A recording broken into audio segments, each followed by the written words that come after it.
400 आए या 300 आए, बनेगी सरकार मोदी की।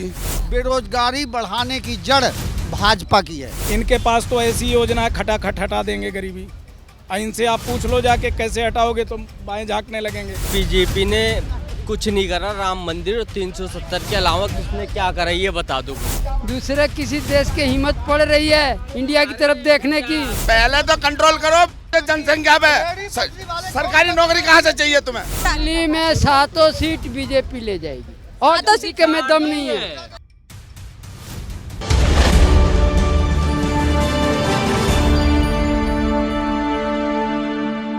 नमस्कार, बहुत बहुत स्वागत है आप सभी का हमारे चैनल द न्यूज़ 15 में और मैं हूं आपके साथ शिवानी मांगवानी। तो जैसा कि आप जानते हैं, शनिवार को बिहार में पीएम मोदी के द्वारा एक रैली को संबोधित किया गया। उसमें उन्होंने विपक्ष के लिए मुजरे शब्द का इस्तेमाल किया, जो कि बहुत ही भारी पड़ गया है पार्टी पर।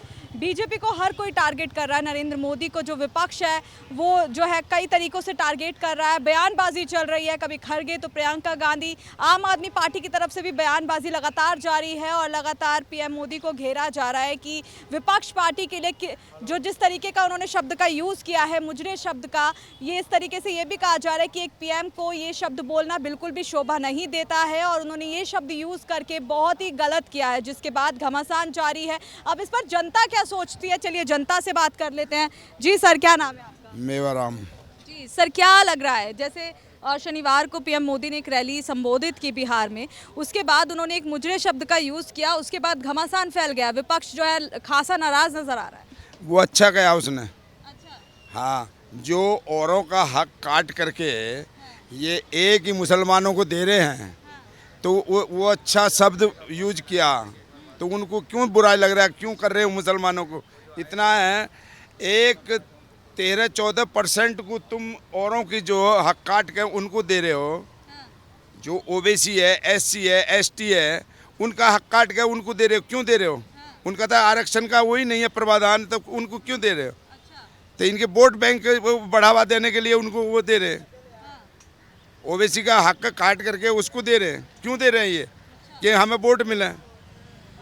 बहुत जो विपक्ष है बड़ा नाराज नजर आ रहा है, कई तरीके की टिप्पणियां कर रहा है पीएम पर। वो नाराज ही रहेगा, वो उल्टा सीधा बोलेगा। जब पीएम एक शब्द बोल देगा, वो सबकी हवा खराब हो जाती है, सबकी नींद उड़ जाती है उनकी। और मोदी को ये 100 शब्द बोलेंगे, जब मोदी पर कुछ असर नहीं पड़ता। और एक बोलेगा तो इनकी सबकी नींद हराम हो जाती है, खाना पीना सब हराम हो जाता है सबका। देखिए, यही विपक्ष है जो कहता है कि भाई पीएम मोदी तो जो है एक तरफा राजनीति करते हैं, हिंदुओं की राजनीति करता है, लेकिन विपक्ष क्या कर रहा है? विपक्ष भी तो दूसरी सही कर रहा है। आज तक इन लोगों ने हिंदू उनको दबाया, सबको अच्छा नहीं करा है कांग्रेस ने। सब इन्हीं के वोट बैंक पे इन्होंने आज तक राजनीति करी है, हिंदू को इन्होंने दबाया। और हिंदू का जो हक है, जो कानून हिंदू के खिलाफ बनाया, सब इन कांग्रेस ने बनाया। हाँ जी। तो आपके हिसाब से पीएम मोदी ने जो कहा है, पीएम मोदी ने बोला वो सच बोला है। हाँ, वो सही बोला है। कह रहे हैं कि प्रियंका गांधी ने अपने बयान में बोला कि पीएम जो है बौखला गए हैं, इस तरीके के शब्द का यूज कर। तुम ये मोदी ने बौखलाया ना, मोदी बौखलावा, बौखला तो ये गए सारे चोर चक्के जितने। कह रहे हैं 400 पार नहीं हो रहा, इसलिए घबरा गए। 400 आए या 300 आए, बनेगी सरकार मोदी की, फिर इनको देगा, वो पूरा लठ दिखाएगा। फिर बात थोड़ी आवे वो। अब ये उसको कर रहे हैं तो फिर लठ मारेगा इनके। हाँ, देख लेना तुम। अभी आप क्या कहेंगे? किस मामले में नजर आ रही है आपको? जो सवाल मैंने सर से किया है सेम मुजरे वाले शब्द को लेकर, यही मैं आपसे नहीं, माननीय प्रधानमंत्री जी ने जो मुजरे शब्द का इस्तेमाल किया है, ये लोग उसको सिर्फ शब्द को पकड़ रहे हैं। उन्होंने क्यों बोला उस पे जाइए ना आप, पूरा वीडियो देखिए वो क्या बोला है उन्होंने इसीलिए बोला है, वो सही कह रहे थे अभी मेवाराम जी, कि ये पर्टिकुलर किसी एक के लिए जो ये लोग कर रहे हैं कि सब उन्हीं इनको दे देंगे, किसी का काट के हक किसी को नहीं देना चाहिए। प्रधानमंत्री जी का तो कहना है सबका साथ, सबका विकास, सबका विश्वास। उन्होंने प्रधानमंत्री की किसी योजना में कहीं किसी के लिए कोई कटौती है? सबको बराबर मिला है, मकान मिला सबको बराबर मिला, अनाज फ्री मिल रहा है सबको बराबर मिल रहा है।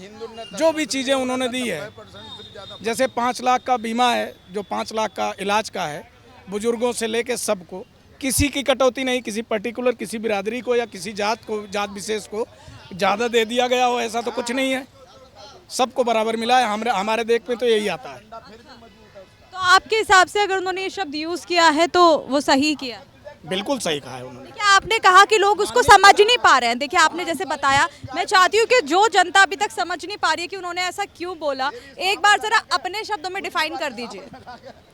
प्रधानमंत्री जी ने ये देखिए, ऐसा है कि कुछ प्रधानमंत्री जी बताते हैं अपना कि कैसे काम करना है, हमको भारत के लिए क्या करना है, और लोगों के लिए, भारत में जो रहने वाले लोग हैं उनके लिए, हमको गरीब के लिए क्या करना है ना। इनके पास तो ऐसी योजना है, खटाखट हटा देंगे गरीबी। इनसे आप पूछ लो जाके कैसे हटाओगे, तो बाएं झांकने लगेंगे, दाएं झांकना शुरू करेंगे। गरीबी खटाखट हटती है इन योजनाओं को लेकर के। आज प्रधानमंत्री जी ने जब ये खाता खुलवा रहे थे बैंकों का, तब लोग हल्ला मचा रहे थे कि बैंकों में खाता खुलवा रहे हैं ना सभी का। आज उसका फ़ायदा सबको मिल रहा है। सबको डायरेक्ट जो सुविधाएं हैं वो डायरेक्ट जा रही हैं सबके अकाउंट में। जो भी सुविधाएं हैं उसमें बंदर बांट नहीं होती है। देखिए, बीजेपी अगर सपोर्ट करे हिंदुओं को तो कहते हैं धर्म के नाम पर राजनीति कर रहा है, लेकिन विपक्ष जो है ज़्यादा जो सपोर्ट है वो सीधा सीधा देखा जाता है कि मुस्लिमों को करता है। ये कोई वोट बैंक बनाने का उनका एक अलग तरीका है। ये सिर्फ हल्ला मचा रहे हैं ये लोग कि माननीय प्रधानमंत्री सिर्फ हिंदुओं के लिए करते हैं। ऐसा कुछ नहीं है। जितनी उनकी योजनाएं हैं आप देख लो, किसी भी मुसलमान को या किसी और जात को किसको नहीं मिली है, सबको फ़ायदा मिला है बराबर का।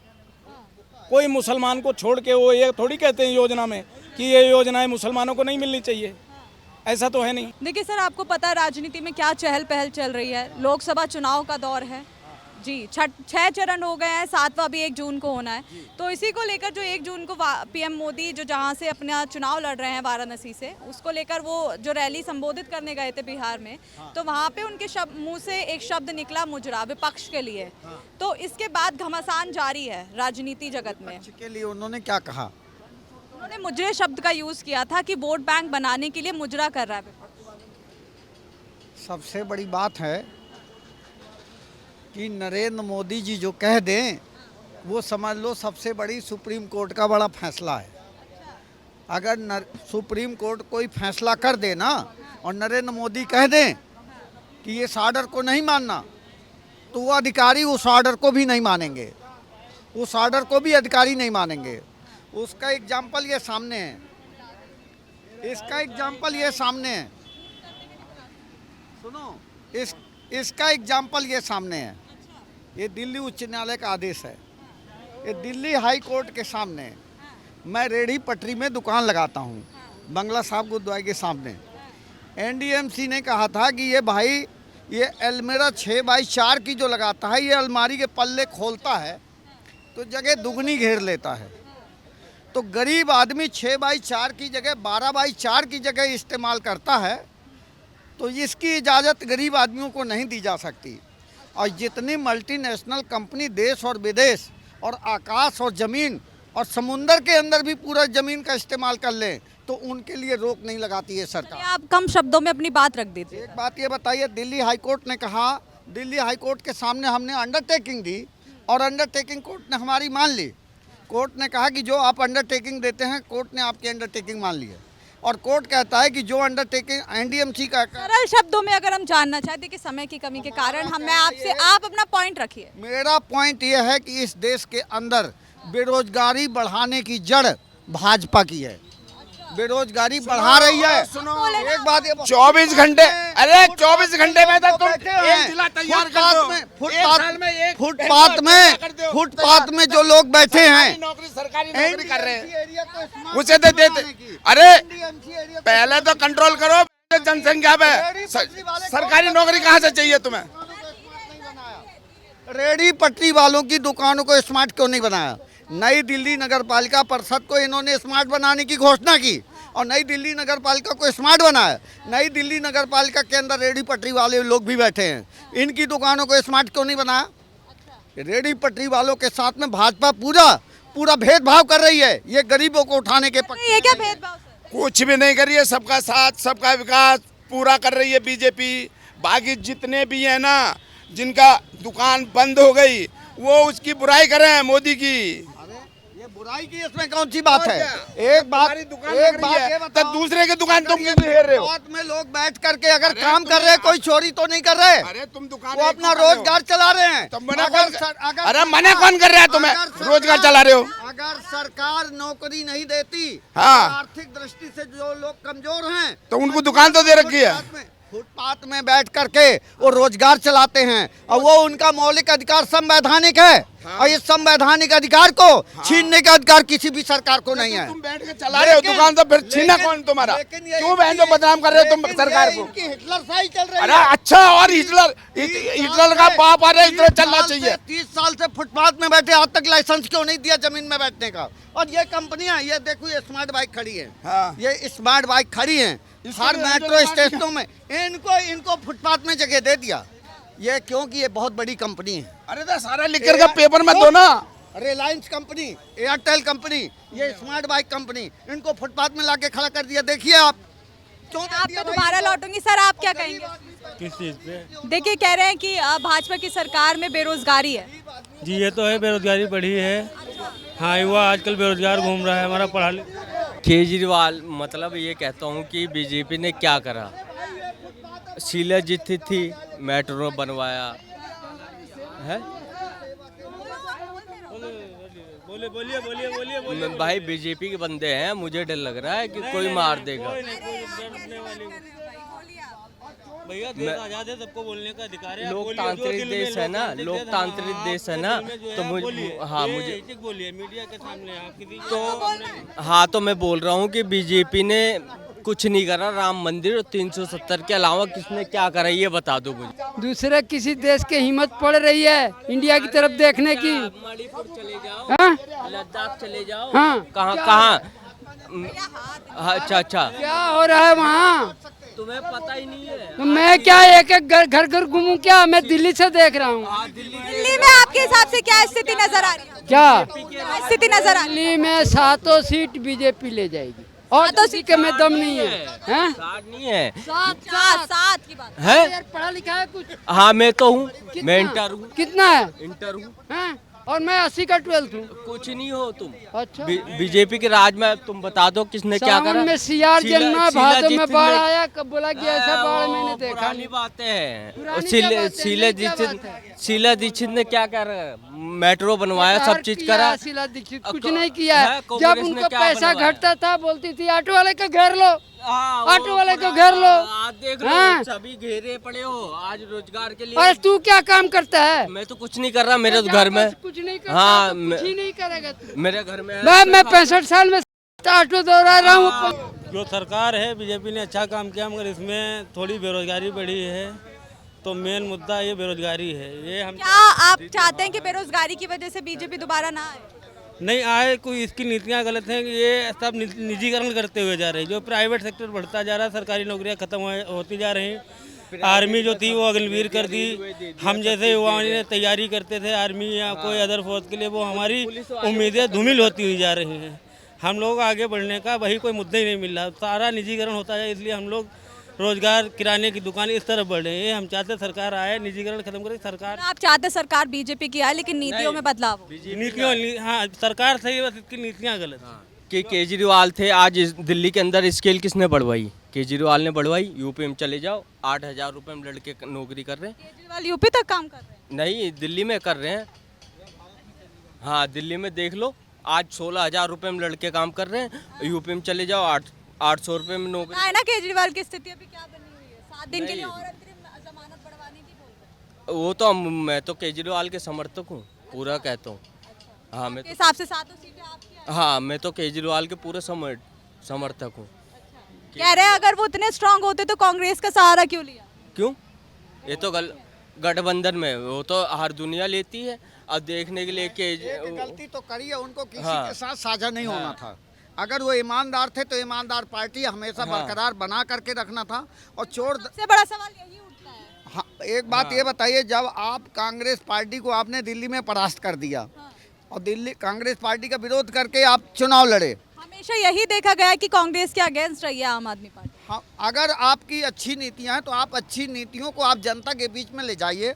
अगर आपको आपकी नीतियाँ अच्छी लोगों को पसंद आएंगी तो आपको किसी को सहयोग की जरूरत ना पड़ेगी, आपको इस देश की जनता ही शिखर तक पहुंचा सकती है। सही। जी सर, क्या नाम है? मयंक। मैम, क्या स्थिति नजर आ रही है? 6 चरण हो गए हैं, अभी 7वां बाकी है। जी 7वां बाकी है। अभी तक देख के ये लग रहा है कि चाहे जो कुछ भी हो, सरकार तो बीजेपी बना रही है। अच्छा, हाँ जी। देखिए आपके सामने ये कितने लोग बोल चुके हैं भाई काम नहीं है, रोजगार नहीं है, ठीक है। अब और जो जिस बयानबाजी प्रकार से अभी तक काम हुआ है उस प्रकार से लग रहा है कि बीजेपी सरकार बना रही है, लेकिन ये जो 400 पार वगैरह का जुमला जो चल रहा है वो सब होने वाला नहीं है। वो 400 पार नहीं आने वाला है।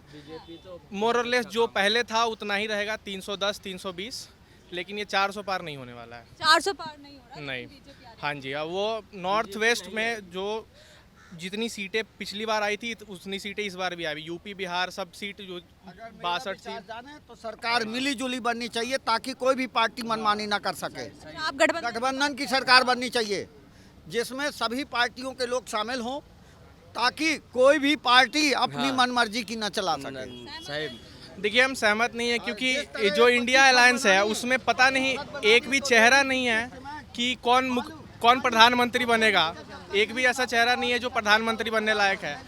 और देखें कि इनको आपस सामंजस्य ही नहीं है कि कौन कितने साल, ये तो पता ही नहीं पा रहे हैं ना। आप बता सकते हो कि कौन राहुल गांधी बनेगा, कि तेजस्वी यादव बनेंगे, कि केजरीवाल बनेंगे? हाँ, तो ये आप बता नहीं सकते हो कि कौन बनने वाला है।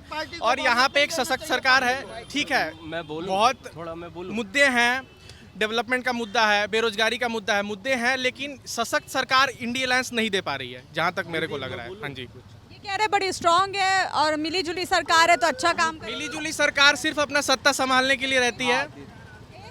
किसको कब कितना सत्ता, हर को सत्ता ही प्यारा है। तो मिली जुली सरकार में एक सशक्त सरकार मेरे देखने को नहीं, एक स्ट्रांग डिसीजन जो 370 वगैरह हटा वो सब तो नहीं हो पाएगा। लेकिन 370 तो हटा दिया, लेकिन आम मानव के जीवन में अभी उसका क्या प्रभाव होगा उसको मोदी जी को देखना चाहिए कि आम मानव के जीवन में क्या प्रभाव पड़ेगा। तो आपने देखा जनता ने अपना मूड बता दिया है कि वो इस बार किसकी सरकार बना रही है, और जो मिली जुली जो प्रतिक्रिया है वो लगातार सामने आ रही है। मुजरा वर्ड जो यूज़ किया उसको लेकर भी लोगों ने अपनी राय रखी, और चुनाव को लेकर भी लोगों ने अपनी राय रखी कि भाई कौन होगा अगला पीएम। अब आपके हिसाब से आप बताइए, आपके हिसाब से आपको कौन लग रहा है? कमेंट बॉक्स में अपनी प्रतिक्रिया ज़रूर दीजिएगा। नमस्कार।